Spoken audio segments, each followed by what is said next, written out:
I was doing that for my husband, and now I'm doing it for her too. That's right. like to- Somebody's got to love somebody. Amen, sister. Amen.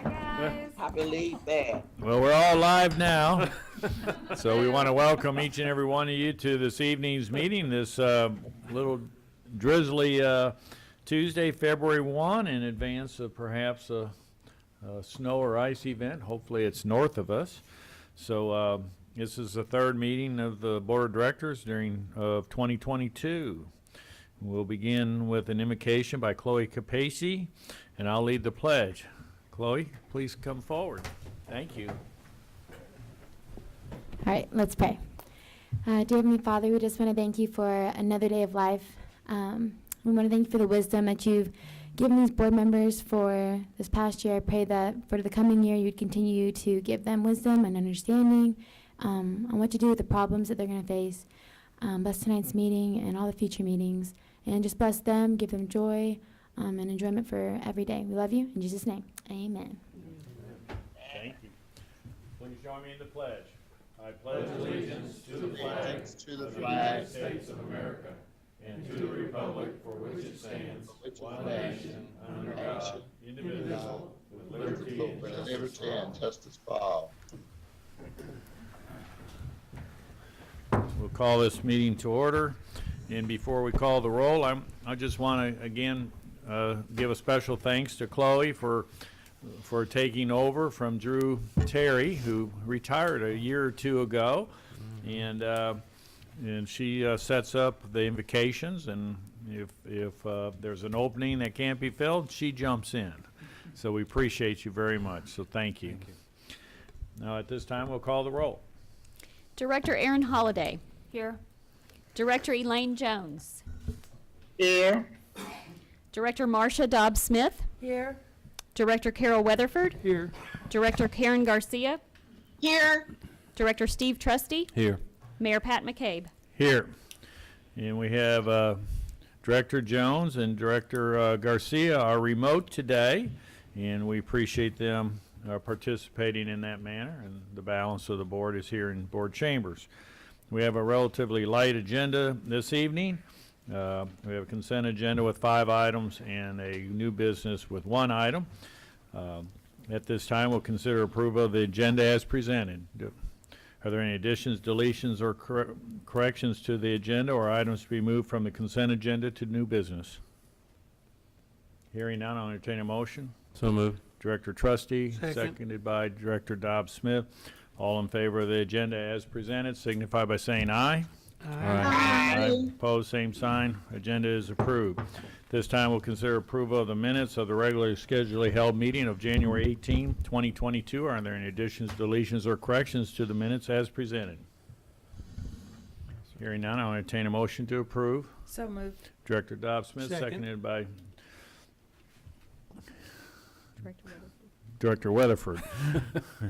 All in favor signify by saying aye. Aye. Opposed, same sign. Aye. Thank you. Minutes are approved. Recognition of guests. We got Mr. Gary Trotman, President and CEO of Hot Springs Chamber of Commerce and Metro Partnership, and he's coming to us today to provide us an update. Thank you. Thank you, Mayor and Board. Appreciate the time. You'll recall last week that Director Trusty requested I be brief tonight, and I don't want to stand in the way of what could be a record short City Board of Directors meeting. But I would like to, I'd like to recognize a couple folks. Our new 2022 Chamber Chair, Mary Curry, is here tonight. Wanted to represent the Chamber, and of course you all know our Vice President of the Metro Partnership, Cole McCaskill, and although she's not my guest, former Director Becca Clark representing 50 for the Future. I believe, I just visited with Bill right before the meeting.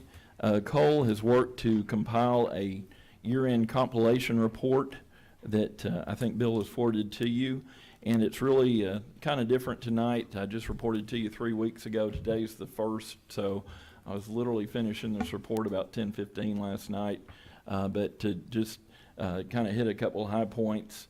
Everything is proceeding with all our projects. We have a couple that are getting near the finish line, but COVID has thrown a speed bump in a couple of the plans on those. We did have a meeting with the management team from Uptown Hot Springs, formerly the mall, about their continued plans for development there. This really, in a nutshell, was a month about workforce. We had just several things in that area, as you probably saw in the report. Specifically, I'd like to point out to the trip we took last week to the Saline County Career and Tech Center. Just phenomenal. We went back in August, but it wasn't quite completed. It was a whole different story to see it full of students and, you know, a 136,000 square foot building that has that capacity working with workforce ed. You may have noticed in the report, we got word from Senator Sample. There's $156 million coming down the pike from the federal government to the state of Arkansas, expressly for the purposes of broadband and for workforce education. And we've had a couple meetings and also met with Dr. Hogan and Bill Allison from the college, and going to be in the process of applying a grant for some of that money. And why I'm mentioning that, and along with Celine, we don't need to build a building from scratch as they did. It was a 9-year project for them in Benton. We have the bones of it, and actually doing some things that, as Director Trusty can attest, at National Park College that Saline Career and Tech Center it's not doing now. But it would be nice, especially with the college just completing their 25-year master plan, if we could find some additional monies to help them in their pursuits. And as you all know, workforce and workforce ed is something that we're putting a lot of emphasis in from here on out. Be glad to answer any specific questions, but I would like to say that I want to, in a public setting, I want to publicly acknowledge City Manager Burrow for his leadership. We have been involved, we being the chamber, not the partnership. I'll switch hats for a minute. Just the leadership Bill and our County Judge Gerald Mahoney have shown as just, we should all appreciate that. Just been to many meetings and presentations that Bill has made, that Darrell has made, but I also want to acknowledge Forrest Spicer, who has been the lead presenter. I think he's done about 30 himself. Also, our two campaign chairs, Dr. Jack Porter and Chris Polycron, who've been integral in this election. And as you know, today is the first day of early voting. I believe there were about 300 on Ouachita. I don't know how many people voted in northern Garland County. So just appreciate the leadership. We know the intent behind it, and just wanted to say that in a public forum. One last thing I would like to say before answering any possible questions. Again, chamber related, not Metro Partnership, but Shannon LeDuc on our team just last week passed 500 new members for the chamber. She's only worked for us, folks, for 3 years and 4 months. So just a phenomenal achievement on her part. There's no doubt why she's the one that teaches membership and retention at the state chamber classes each year. She's just done a great job, and I'd like to bring that to your attention as well. Director Garcia, thank you for the email earlier, and just forward that on to CHI St. Vincent for response, and hope to have an answer for you tomorrow or the next day. And any questions I may be able to answer for you. Any questions of Mr. Troutman? This Director is Garcia. Karen. Proceed, Director. Thank you, Mayor. Yes, Gary, I wanted to thank you publicly for, you already, at the last meeting, I had a question about some of the child care in the area, and with the tying that in with the centers with the workforce development, and had quick response and activity already on that, and that's very much appreciated. And also wanted to mention that I, in addition to the information I sent you today, I received information from some child care providers that Henderson State University is providing child care vouchers for students, and that applies to child care providers in Hot Springs, and that the child care centers are getting vouchers now because they want to remove barriers for anyone attending school. So that is another aid in helping people get education and into the workforce. And Director Garcia, I'll just echo what you're saying and say that that response, that offline conversation you and I had, Bill Allison at National Park is working on an apprenticeship program for that as well to help with childcare, because we all know that's not only is that a service that employees need, but it also is a great source of retention. If parents know their kids are going to have a place to take their kids while they're at work, that's it checks off a big box for them and peace of mind. Exactly. And thank you and the chamber for continuing to work on that, and thankful to Henderson State University for also assisting in childcare for working parents that are trying to further their education. Appreciate that. I'll wrap up by saying I want to be brief tonight. We want to keep it moving, but Cole did kind of recap everything for 2021. I'd appreciate it if y'all take just a minute and read the report that City Manager Burrows sent to you, and just kind of gives you a highlight of everything last year. We had some nice wins even in another COVID challenged year, and looking for better things in 2022. Very good. Thank you very much. Thank you all. Appreciate you. Appreciate you. This time we'll hear from our city manager with the city manager's report. Mr. Burrow. Thank you, Mayor, members of the board.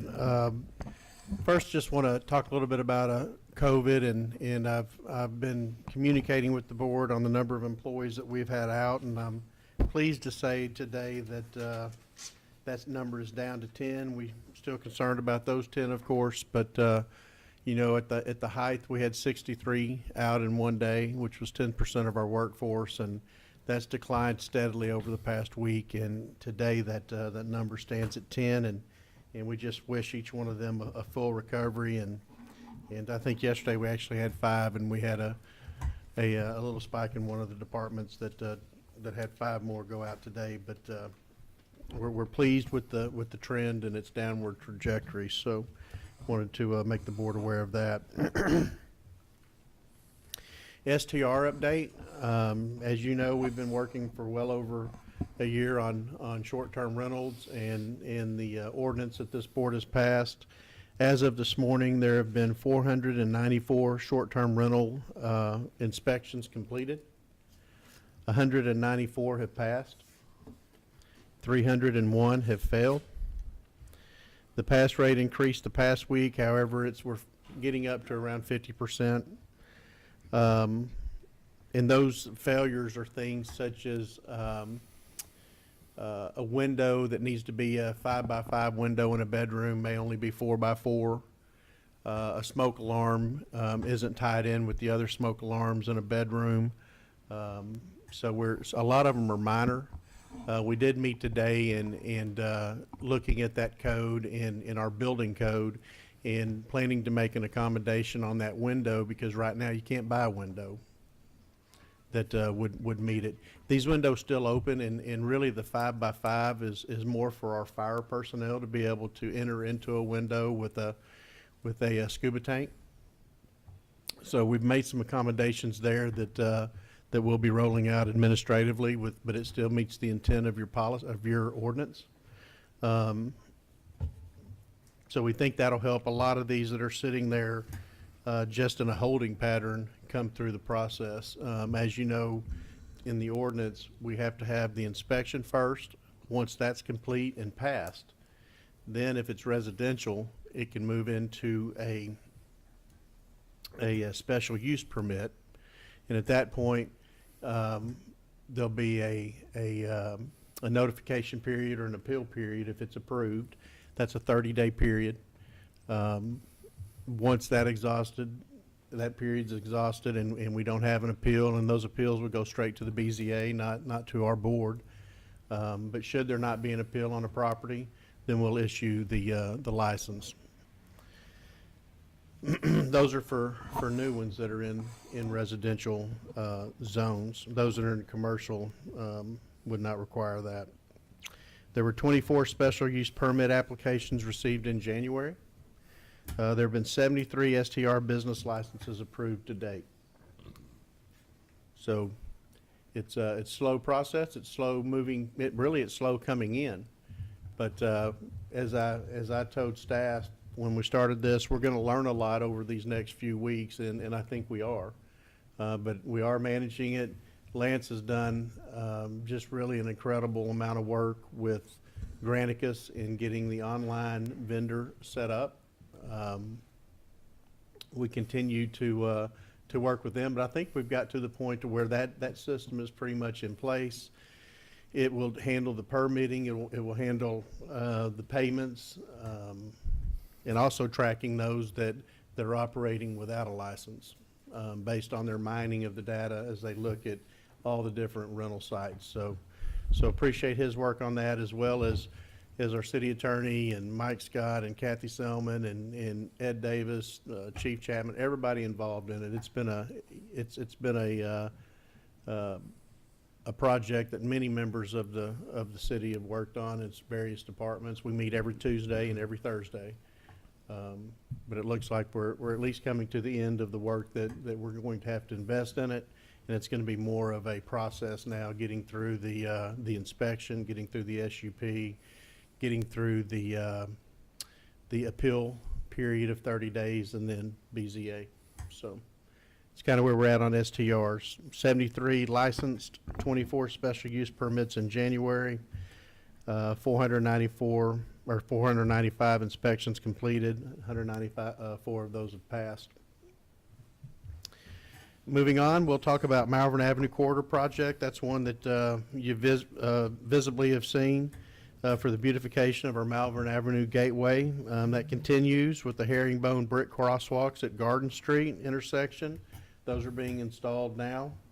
The Garden Street sidewalks have also been repaired, and the street has been milled in preparation for its final paving. Irrigation bubblers have been installed within each of the tree grades and rain gardens. We'll have 9 lace bark elms that will be planted. That's probably going to happen sometime next week. As we see inclement weather coming this week, we'll postpone that until the following.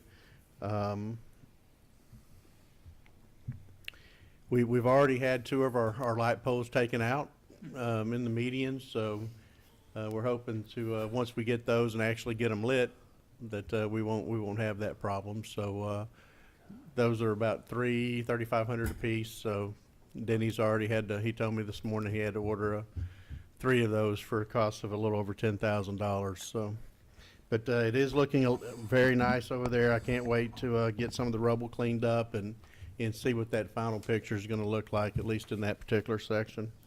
Sidewalk improvements near the schools continue to take place. That's Park Magnet School and the Main Street Visual Performing Arts. Those sidewalk improvement projects have been ongoing. Improvements include repair to the damaged sidewalks along the playground area, a pedestrian connection from the railroad tracks to the crosswalk at the school, and then installation of ADA ramps on both sides of the driveway apron and the crosswalk leading to the school. We've also installed solar-powered pedestrian crossings for the new ADA ramps. And if you're familiar with that area, most of the school kids, they walk down the railroad tracks because there weren't any sidewalks or weren't anywhere to walk other than the street.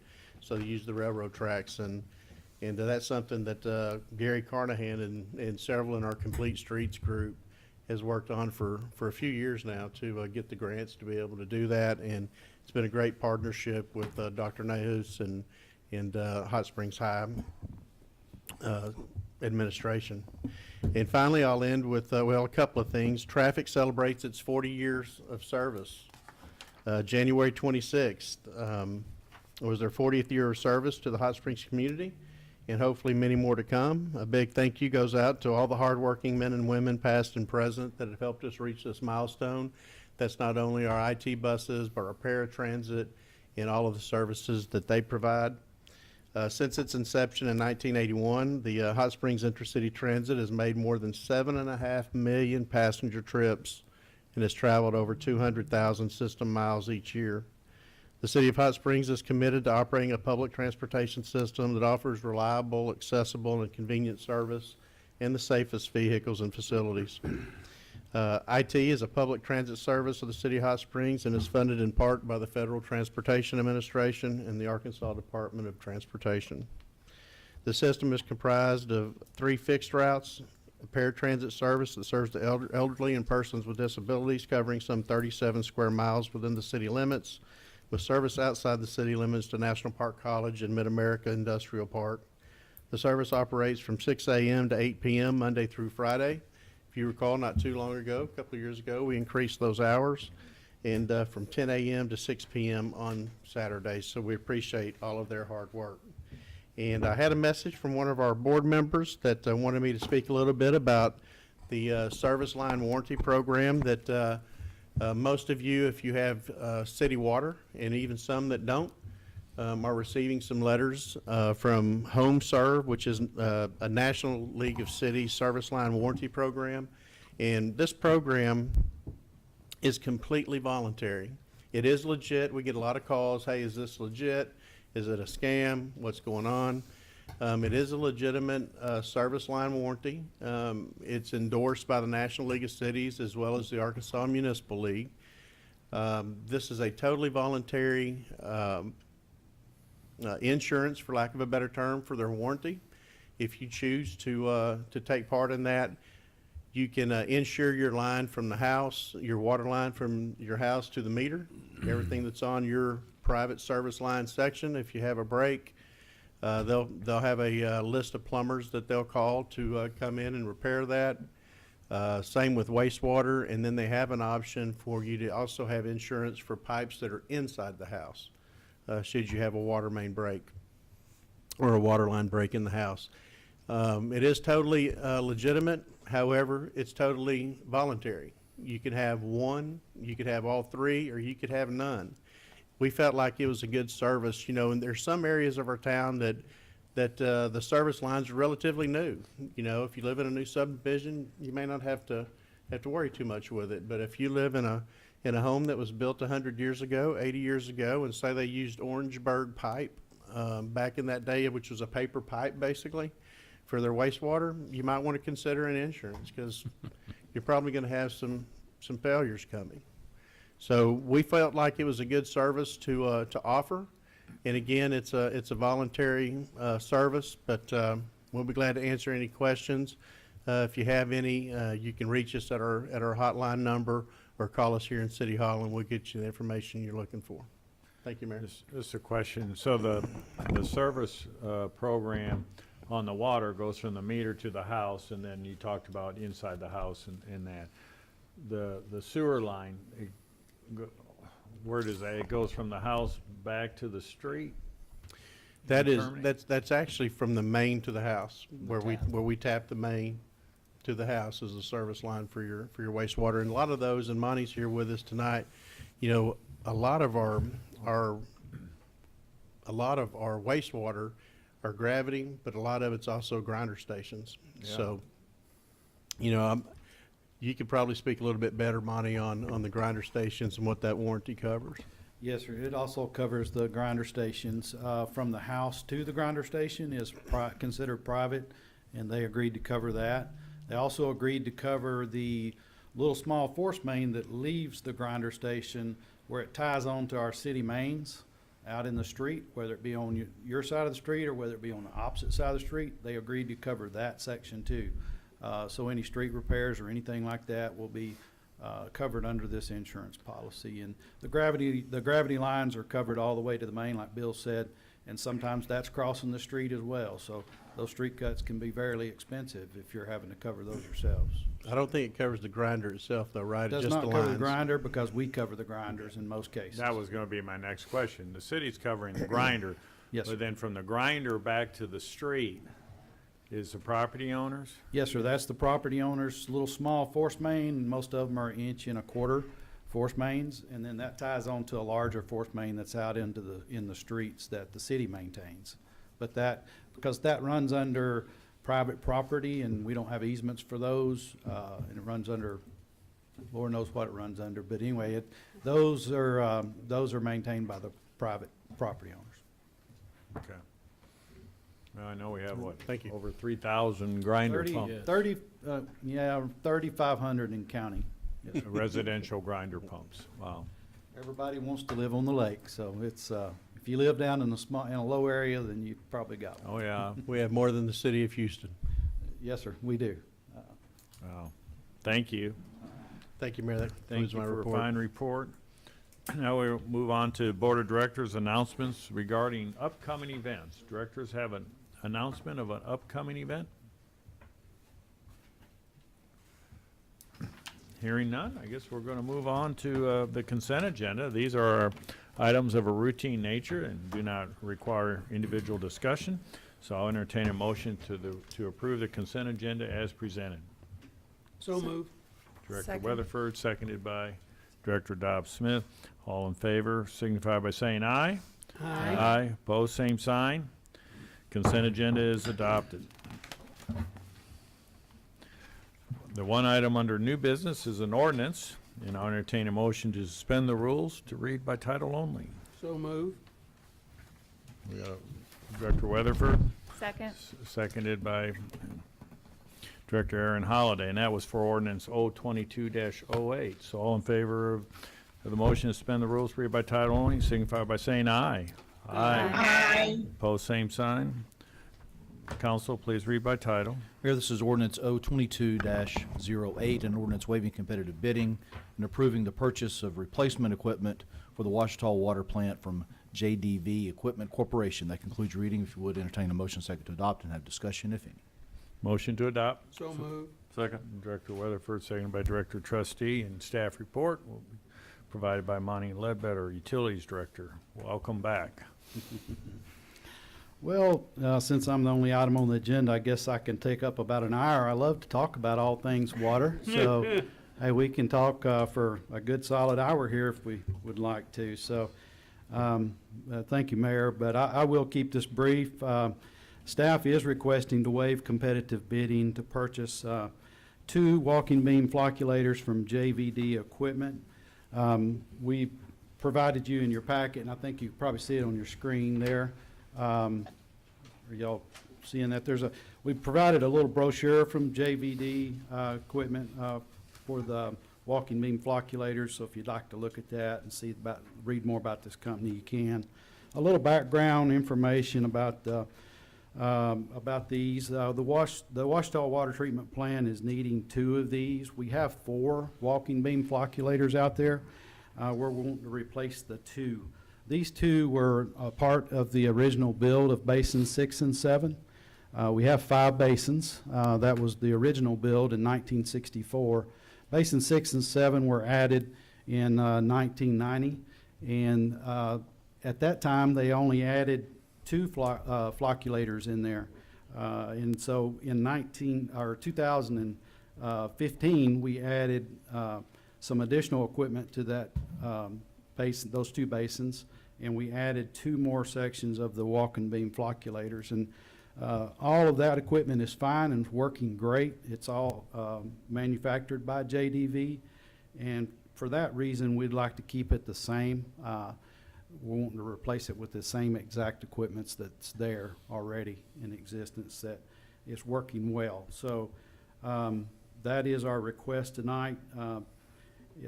Also, I'd like to add that, we have received a quote from JDV. They provided us with a proposal of $395,000. That's for the 2 flocculators, and that includes installation and setup and startup, and also just a regular standard warranty from the factory on that. Statute allows for us to purchase this equipment this way through a waiver of competitive bidding, because we are a city of first class. Replacing parts and labor and replacing machines and equipment are allowed under the statute. We did plan for this, so we included it in the 2022 budget under our CIP funds. So if you have any questions, I'll answer those at this time. Any questions of Mr. Ledbetter? During the agenda meeting, you gave a real thorough overview. Remind me, what is the time frame for receiving this equipment? They'll probably, if we order them soon, if this is approved, we'll get those on order. They'll build those, they'll put them right into production, and they'll probably ship them. It will either be April. If we get them in April, we'll try to install them before summer gets here. If we don't get them before that, I don't feel comfortable taking this basin out of operation in the summertime. We will wait till October to install them. The equipment will be there. We'll just cover it and store it, and we'll wait till October to start the installation. Don't want to take any chances. So, this is 25% of our production with this basin, these basins out. So we can't afford that. Well, you indicated you would take one down at a time. Yes, sir, we will. We'll take one down at a time. So that's the plan. We'll start with basin 7 because it's the worst one. So. Okay, any further questions from directors? All right. Did we have anybody sign up to speak on this? No, sir. No. Any discussion amongst directors? Hearing none, please call the roll. Director Holliday. Aye. Jones. Aye. Dobbs Smith. Aye. Weatherford. Aye. Garcia. Aye. Trustee. Aye. Mayor McCabe. Aye. Ordinance is adopted. Now we're to the Board of Directors' items for discussion. Do directors have items they'd like to discuss? Clerk? Oh, I'll call on the city manager, Bill Burr. Mayor, as Mr. Troutman stated earlier, we've had several presentations regarding our Roads Now initiative. And in some of those meetings, I've had several people come up to me and talk about specific roads, specific streets. And Lakeshore Drive is one that has come up in more than one occasion. And in your consent agenda tonight, there was a resolution allowing the city of Hot Springs to partner with RDOT for a state aid street fund. We get a state aid street approval every 2 or 3 years. You know, they kind of move around the state. And so if we get one every 3 years, we feel pretty fortunate. And in this particular one, we were able to receive $300,000 in state aid streets that will pave Lakeshore Drive from Trojan Terrace all the way to Jennison Square. So it's a pretty good endeavor. Not quite 2 miles, but a very big portion of that area that really needs it. So we're pleased that we were able to get this state aid street help. Very good. Any other comments or items for discussion? Just a reminder that, you know, we do have an election going on right now. Early voting started today, and voting will close, about 7 p.m. or so a week from today. And you can vote at the Garland County Election Commission on Washita Avenue, and there's a location in North Garland County as well. So there'll be plenty of voting locations next Tuesday. And you don't have to vote in your neighborhood. You can drive by a voting location and pull in, and they'll have all the information there. Got a baseball program this weekend, weather permitting. We have the Dugan Invitational at Majestic Park as a kickoff to the utilization of that beautiful park. They did move it back a day, so it'll be March 4th through the 7th. And we have 9 collegiate teams coming to town, and they're playing in a tournament. And so if you might have to put on some gloves and a scarf, but come on out and enjoy. Maybe you'll catch an afternoon sunny day. All-weather surface. Right, and we're not going to have to worry about, you know, the field as it's 100% artificial. So that's going to be really a magnificent facility, and we're so pleased to have collegiate teams coming as a kickoff event.